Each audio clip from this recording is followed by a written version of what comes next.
നബി തങ്ങൾ പറയുന്നു, ആരെങ്കിലും മദീനയെ സ്നേഹിച്ച, മദീനയിൽ വന്നാരെങ്കിലും മരണപ്പെട്ടാൽ, അള്ളാഹുവിന്റെ പ്രവാചകന്റെ ഹദീസല്ലേ, ഏതെങ്കിലും ഒരു മനുഷ്യന് മദീനയെ സ്നേഹിക്കുന്നുണ്ട്, മദീനയെ സ്നേഹിക്കണം.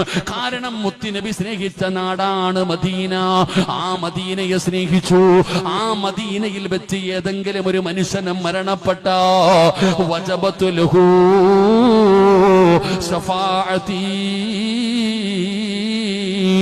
അവനെ ഞാൻ സ്വർഗത്തിലേക്ക് കൊണ്ടുപോകുമെന്ന് ആദരവായ പ്രവാചകൻ നബി മുഹമ്മദ് മുസ്തഫ സല്ലല്ലാഹു അലൈഹി വസല്ലമ തങ്ങൾ പഠിപ്പിക്കുകയാ.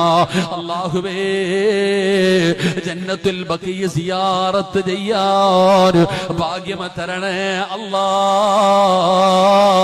ഭാഗ്യം തരണേ അല്ലാ. മുത്തുനബിയുടെ മകള് കിടക്കുന്ന സ്വഹാബത്ത്